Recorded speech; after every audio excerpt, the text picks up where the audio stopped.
রাধে কৃষ্ণ বন্ধুরা, কেমন আছেন আপনারা? আশা করি সবাই ভালো আছেন।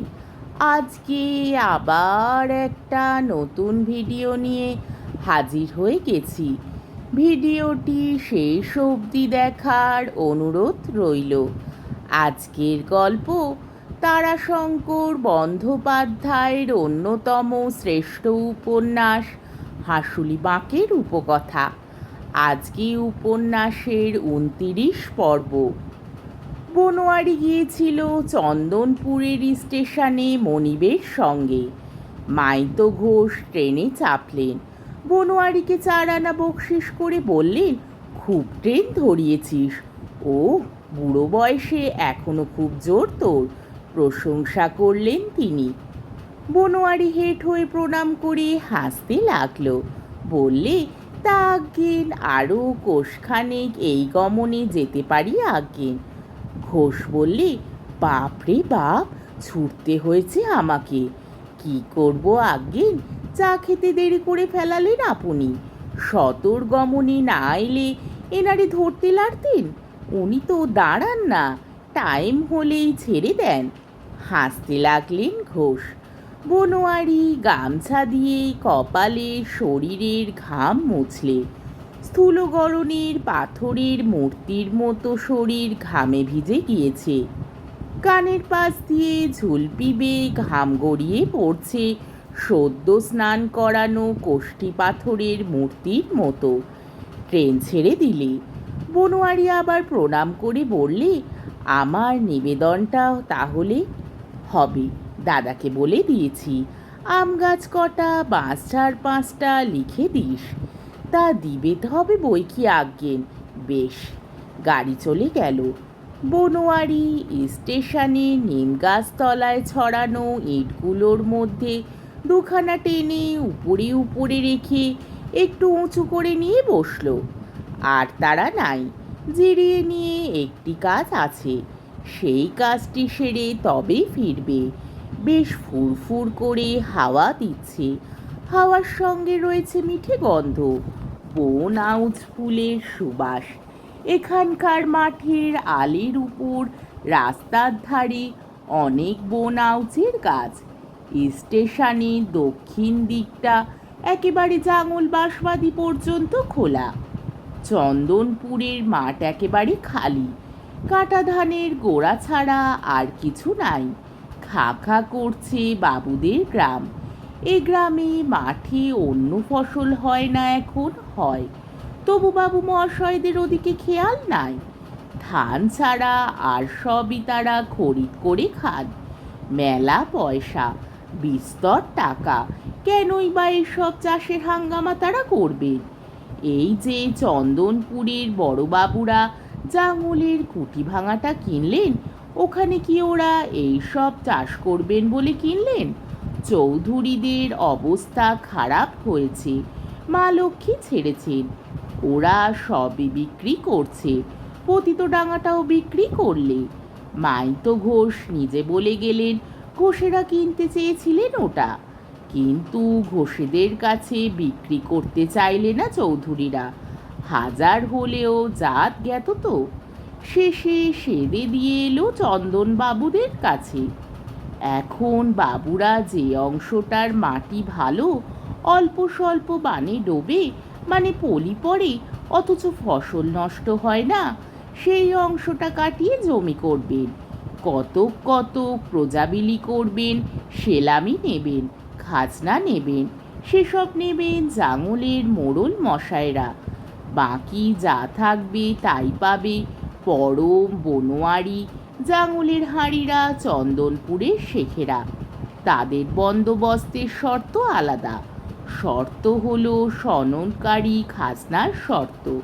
সেলামি নেবেন না। তবে তারা পতিত ভেঙে যে জমি করবে, 10 বছর পরে সে জমি জমিদারের হবে। খাজনার শর্ত হলো প্রথম 2 বছর কি 3 বছর খাজনা নেবেন না, তারপর 1 বছর শিখি খাজনা, তারপরের বছর আধা খাজনা নেবেন, তারপর চলবে পুরো খাজনা। 11 বছরের বছর জমি হবে জমিদারদের, কারণ 12 বছর হলেই নাকি তার সত্ত্ব হয়। 11 বছরের পরে আর একটা বন্দোবস্ত হবে, আর 10 বছরের জন্য বিক্রি করতে পারে না। করলেও তা আইনে টিকবে না, জমিদার কেড়ে নেবেন। তবে বিক্রি না করে চাষ করে যাও, খাজনা দাও, জমিদার মশাইয়ের সঙ্গে বনিয়ে ভক্তি শ্রদ্ধা করে চলো, কেউ কিছু বলবে না। যতদিন খুশি ভোগ করে যাও, ব্যাস। সেই জন্যেই তো পিতৃপুরুষে বলে গিয়েছেন, আশ্রয় করবি লক্ষ্মী মন্তকে, মা লক্ষ্মী মনিবের ঘরে ঢুকবেন। মনিবের উঠানে মায়ের পায়ের ধুলো অবশ্যই পড়বে, তাই কুড়িয়ে মাথায় করে আনবি, তাতেই তোর স্বগোষ্ঠীর পেট ভরবে। এতটুকু মিথ্যে নয় পিতৃপুরুষের কথা। এই বনোয়ারিদের কথাই ধরো না। ঘোষ মশাইয়ের ঘরে লক্ষ্মী এলেন, বনোয়ারিদের বাপ তাকে আশ্রয় করলে। সেই কল্যাণেই বনোয়ারির বাবা হলো কাহারপাড়ার মাতব্বর। ঘোষ বাড়ির লক্ষ্মীর পায়ের ধুলোয় বনোয়ারির বাপের অবস্থা সচ্ছল হলো। নইলে তখন তো মাতব্বর ছিল ওই হেঁপো রুগী নয়নের বাবা। নয়নের কর্তা বাপের নিজের 2 বিঘে জমি, চৌধুরীদের আশ্রয় বাস।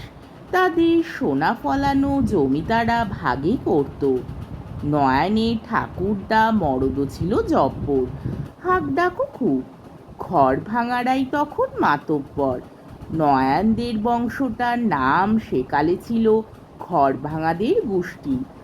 আগের আমলে ওদের ঘর ছিল নীলের বাঁধের দক্ষিণ পাড়ে সব থেকে নিচু জায়গায়। আশ্চর্যের কথা, গোটা ঘরে বাস করা ওদের কখনো ঘটত না।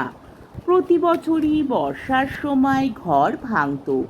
কোনোবার পুরো ঘরটাই ভাঙত, কোনোবার একটা দেওয়াল, কোনোবার বা আধখানা দেওয়ালে ভাঙতে হতো। সেই অবধি ওদের বাড়ির নাম ঘর ভাঙাদের বাড়ি। তারপর যখন নয়ানদের কর্তা বাবা জাঙলের চৌধুরী মশাইদের আশ্রয় এলেন, চৌধুরী বাড়ির মা লক্ষ্মীর পায়ের ধুলো কুড়িয়ে এনে নতুন ঘর করলে, তখন আর মায়ের কৃপায় সে ঘর ভাঙল না। তবে নয়নের ঠাকুর দাদা পিতৃপুরুষের কথা মেনেছিল। ঘরখানা গোটা করেও দেয়ালের মাথায় 1.5 লম্বা, হাতখানেক চওড়া জায়গা দেয়াল সম্পূর্ণ না করে মজবুত বাখারির বেড়া দিয়ে রেখেছিল। ভাগ্যমন্তের অশ্চয় চৌধুরী বাড়ির মা লক্ষ্মীর পায়ের ধুলোর কৃপা ছাড়া সেটা আর কি। চৌধুরী বাড়ির পতন হলো, সঙ্গে সঙ্গে ঘর ভাঙা কাহার বাড়ির মাতব্বরই গেল। মাতব্বর হলো বনোয়ারির বাপ, বাপের পর বনোয়ারি মাতব্বর হয়েছে। ঘোষেদের আশ্রয় রয়েছে, ঘোষেদেরও চলেছে বাড়ন্ত। বনোয়ারিরও যে বাড়ন্ত চলবে, তাতে বনোয়ারির সন্দেহ নাই। এখন সেদিন ওই কালো বউয়ের কাছে সাহেবডাঙ্গা বন্দোবস্তির কথা শুনে ওই জমি খানিকটা নেবার মতলব হয়েছে।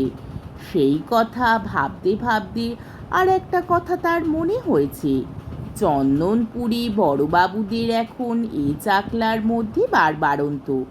বাবুদের আশ্রয় যদি একটু পায়, যদি ওদের মা লক্ষ্মীর পায়ের ধুলো আঙুলের ডগায় একটু তুলে আনতে পারে, তবে তো আর ঘরেও মা লক্ষ্মী উঠলে উঠবেন। বনোয়ারির মনের এটি ওটি গোপন কথা, এ কথা কাউকে বলতে পারে না। ঘোষ মশাইরা জানতে পারলে সর্বনাশ হয়ে যাবে। তবে ভাগ্যটা ভালোই মনে হচ্ছে। মাইতো ঘোষ সাধারণত এই স্টেশনে যেতে তাকে ডাকেন না। মাল তো তার বেশি থাকে না, কি বলে বগ না সুটক্যাস আর তেলপলের মতো মোটা কাপড়ের খোলে বাঁধা বেচনা, এবার মাল নিয়েছেন বেশি। তাই ডাক পড়েছে কোষকেদে বাড়ির বনোয়ারি। ভালোই হয়েছে, চন্দনপুরে যে কালে এসেছে সেকালে বড়বাবুদের কাছারি হয়েই যাবে। বনোয়ারি উঠল। মাইতো ঘোষ যে সিগারেটটি দিয়েছিলেন, কানে যেটি গোজা ছিল, সেটি হাতে নিয়ে স্টেশনের বাইরে পানবিড়ি চায়ের দোকানে দড়ির আগুনে ধরিয়ে নিয়ে চন্দনপুর গ্রামের পথ ধরলে। প্রথমেই স্টেশন এলাকা। পথে পা বাড়িয়ে এসে থমকে দাঁড়ালো। মনে পড়ে গেল তার খুড়তুতো বোন সিধুকে। ঘুরল সে। স্টেশনের এলাকাটি বেশ বড়। ছোট লাইন হলে কি হয়, চন্দনপুরের স্টেশনের সীমানা শহরদ্দ মস্ত। লাইনে তো দেরি হয়েছে সেই দিন। বনোয়ারি চোখের সামনে হলো এসব। এই লাইনে খাটতে এসে কজন মেয়ে ঘর ছেড়েছে। পাঁচি, খুকি, বেলে, চিত্ত, নির্মলা। খুকি আর বেলে গিয়েছে দেশ ছেড়ে দুজন মুসলমান রাজমিস্ত্রির সঙ্গে, আর চিত্ত পালিয়ে গিয়েছে একজন হিন্দুস্তানি লাইন মিস্ত্রির সঙ্গে। নির্মলাও গিয়েছে আর একজন মিস্ত্রির সঙ্গে, ওই নির্মলার ছেলে করালি। 5 বছরে ছোট করালিকে পর্যন্ত ফেলে হারামজাদি চলে গিয়েছে। ও রঙের নেশার কি ঘোর, সন্তান পর্যন্ত ভুলে যায়। সিধু আর জগদ্ধাত্রী এরাও দুজনে ঘর ছেড়ে গিয়েছিল, কিন্তু তাদের ভালোবাসার লোক তাদের সঙ্গে নিয়ে যায় নাই। তারা এখনো রয়েছে চন্দনপুরে, এই স্টেশন এলাকাতেই থাকে। মাস্টারদের বাড়িতে ঝিয়ের পাটকাম করে, স্টেশনে পোড়া কয়লা কুড়ায়। কয়লা চুনের ডিপোতে কামিনের কাজ করে, আবার রাত্রিকালে অন্য রূপ ধরে। বনোয়ারি আর তাদের গায়ে ঢুকতে দেয় না। সিধু তার নিজের খুড়তুর কন্যে, সিধুকে সে ভালোবাসত। এই সিধুর জন্য আজও তার মন ব্যথা পায়। আপন খুড়োর মেয়ে, কোলে পিঠে করে মানুষ করেছে। হঠাৎ এখানে এসে আজ তার ইচ্ছে হলো একবার সিধুকে দেখে যাবে। সিধুর ওখানে করালি পাখির খবরও পাবে। আজকের পর্বটি এইখানেই শেষ হলো। আমার ভিডিওটি যদি আপনাদের ভালো লেগে থাকে তাহলে আমাকে কমেন্টের মাধ্যমে আপনাদের মূল্যবান মতামত অবশ্যই জানাবেন, এবং আমার ভিডিওটিকে লাইক ও শেয়ার করার ও আমার চ্যানেলটিকে সাবস্ক্রাইব করারও অনুরোধ রইল। তাহলে আজকের ভিডিওটা এই অবধি। পরের দিন আবার এই উপন্যাসেরই 30 পর্ব নিয়ে হাজির হয়ে যাব। ততক্ষণ পর্যন্ত আপনারা সবাই ভালো থাকবেন, সুস্থ থাকবেন, সাবধানে থাকবেন এবং আমার ভিডিওটি দেখতে থাকবেন। তাহলে আজকে আসি। রাধে কৃষ্ণ।